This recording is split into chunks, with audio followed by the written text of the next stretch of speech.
When we think of wood-burning steam, we think of steam from the 1800s, maybe a bit of John Wayne, and lots of ornate brass, and for good reason. It's quite old-fashioned. The US built its last domestic wood burner in 1927, and while railways in places like Thailand and Burma continued to run wood burners much later, oil firing was the norm by the time steam ended there. Enter Paraguay, the last steam-powered state railway with a fleet of all wood-burning steam.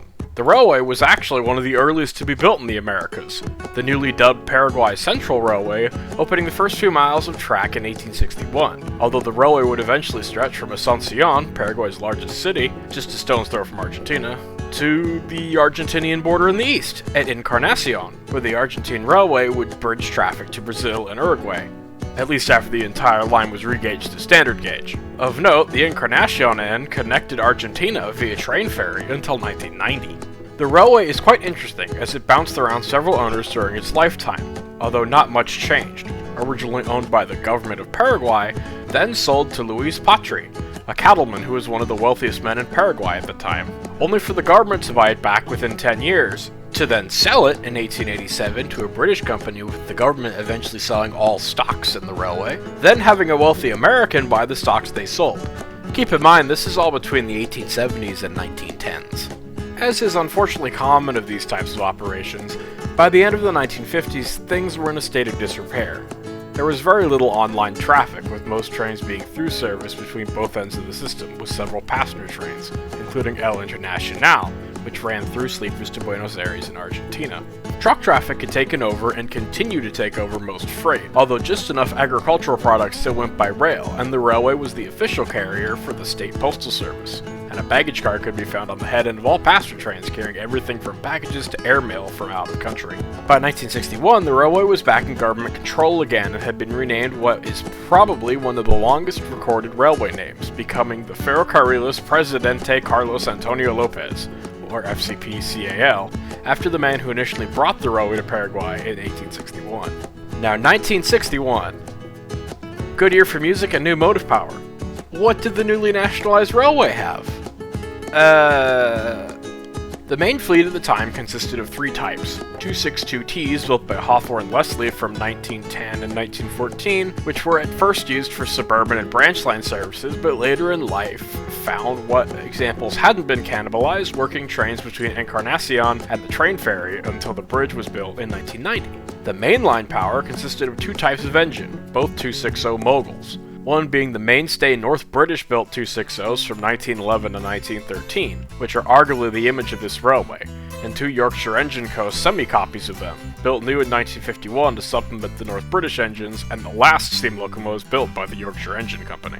Usually, once financially possible, a railway like this would start to replace these engines, and to an extent, they did, although not the way you're thinking, as in the 70s they started picking up second-hand power from Argentina in the form of 25 260s, 460s, and 280s, none of which being much newer, if not the same age or older, than what was already rostered. What they lack in modernity, though, most of them make up for in the looks department. I love the 460s they acquired. The biggest problem with all these Argentinian expats was fuel, which brings us back to the question of fuel. Why wood? Quite simple, really. Paraguay had to import oil and had no coal reserves. However, it had plenty of tropical timber that, as far as I can find, was basically nearly free to the railway to use. This was great for the Glaswegian 260s, but all the Argentinian steam burned coal, so changes to wood cutting to fit the fuel through the smaller coal-burning firebox doors was done. Wood also tends to burn faster than coal or oil, so it was not uncommon for locomotives to have a very high stack of wood on the tender, and nearly every steam engine on a mainline run ran with an auxiliary tender of sorts, although in this case a flat car stacked high with cordwood. So the railway continued on, although not hurried, with minimal freight traffic, one international train, and a fleet of wood burners for mostly British builders.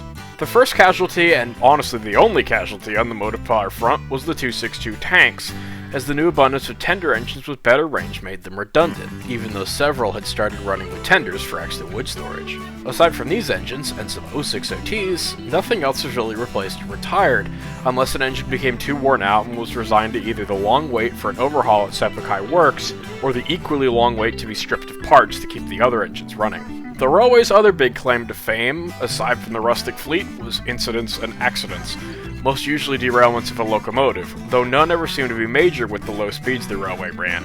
It wasn't uncommon for a train to break down in the middle of nowhere either, as locomotive reliability was never very high, and as roads improved, the buses started to take passengers. The bus from Asuncion to Encarnacion was about 5 hours, while the average passenger trip end-to-end was about 15, if the locomotive didn't break down. Speaking of passengers, most of the passenger stock was about the same vintage as the engines. Although credit where due, despite the 1910-era wooden stock, El Internacional ran with a full-service dining car and a wooden through sleeping car to Argentina until it was swapped out for modern Argentinian stock in the 70s, which looks almost comical trailing behind a train where none of the stock is newer than 1915. The railway continued doing its own thing into the 1980s and 1990s, with the usual ups and downs. The 1980s saw the railway start hauling containers on flat cars, which, seeing the modern world of containerized goods mingling with 1911 wood burners, is certainly something. Motive power-wise, one engine got itself a bit of an upgrade. Kerr Stewart, 1914 built 460 number 286, was given somewhat of a modern steam treatment by legendary steam mechanic Livio Dante Porta.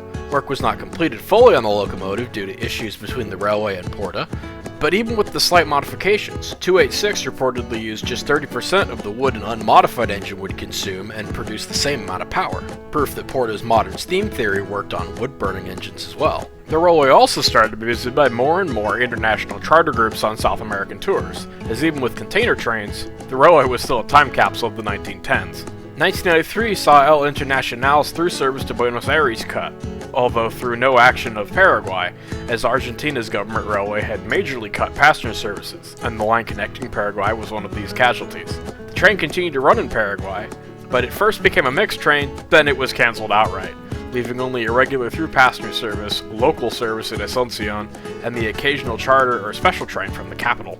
As the new millennium neared, the railway was still clinging on, and was still running steam, but heavy storm damage and the toll of more frequent through freight trains and containers were beating the railway down. By 2000, the railway was pretty much gone. A new dam and floodplain project was to take over most of the railway, and it was found to be impractical to realign the railway around it. So by 1998, the last trains had run and the rail was being lifted to prepare for flooding. Miraculously, a small pocket on the Encarnacion side of the system survived. The ferry had been replaced in 1990 by a new international bridge, and the railway handled its own switching and bringing freight to local customers. In 2002, the assets of the Ferrocarriles Presidente Carlos Antonio Lopez were folded into the new Ferrocarriles de Paraguay, although little changed as engines never seemingly were relettered. The amazing thing about this little operation was it kept going until at the latest 2013, as at least one of the North British 260s would be called upon to switch cars. A 1911 260 burning wood working in regular service in the 2000s and possibly the 2010s? Honestly impressive. As of writing, it's assumed these operations are over, although the locomotives used for this operation are still sitting at Encarnacion waiting for the day they can be used again. The short tourist train runs on and off at the Asuncion end, and the impressive workshops at Sepukai have museum status and have had talks of having another locomotive steamable there, although nothing has happened yet. Paraguay is an interesting case, a railway stuck in time until the time ran out for it. Although unlike other railways of this type, it very much chose when it would be done, with steam operations lasting as long as they did.